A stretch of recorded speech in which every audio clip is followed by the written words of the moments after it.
Um, wow, this is one of my favorite things we're doing this season, because it gets to the educational aspect of the theater, because we're using those charities that really relate to the message we're trying to bring home in a specific production.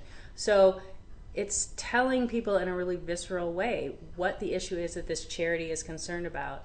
And it will make that come alive for them in a way that will touch them and educate them on whatever serious issue there is.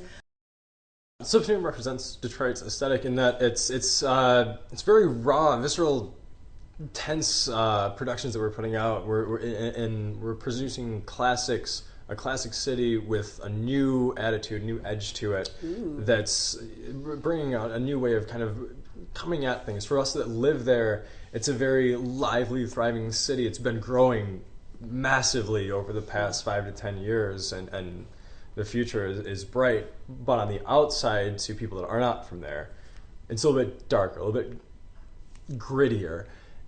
And those are kind of how our shows reflect. They're a darker take. They're an updated version of a classic, and it's not just about the telling of the story. We're there to help each other grow as a community, because that's a lot of what we have for each other, is just to be there for one another, to help each other thrive and grow. And that's what we want to be for as a community and as a theater company, is to help one another see things we may not, or help each other through tough times in a non-direct way. I think we're a company that knows its own worth, and we know our value. What we're trying to offer is something that's not pretentious, something that doesn't try to scold or to tell you how to feel. We show you something that we've taken from these old stories that everybody can relate to. And the fact that they're old doesn't mean that they are, the play you saw once in high school and that's it. Thank God you never have to see Hamlet again, or Romeo and Juliet, or whatever, old plays you remember reading from your high school reading list.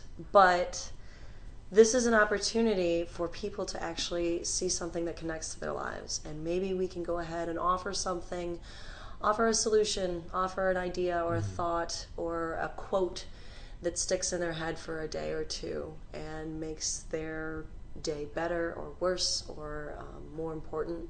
Either way, what we're trying to do, I think, in general, is offer something, a look at life that maybe you couldn't see anywhere else.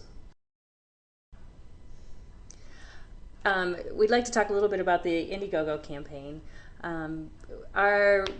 We are trying to pre-fund our entire season. We'll be producing 8 shows during the season.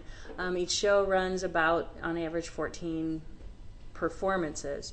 The budget for each show is roughly $4,000, 90% of which goes directly to the artists. We are very careful to not spend money on stuff that we don't have to. We like to keep lightweight and be very smart about what we buy, so that we can really focus all our financials on the guys. You can visit us online at www. People don't say that anymore, do they? They just say, no. Okay. You can visit us online at slipstreamti.com. There are all the different levels of sponsorship on there as well, if you miss it on the Indiegogo campaign for whatever reason. You can also find us on the Twitter and on the Facebook. I don't do the social... She does the social media stuff. We've got a... You still on we have a MySpace? Facebook? Yeah. Stop. MySpace.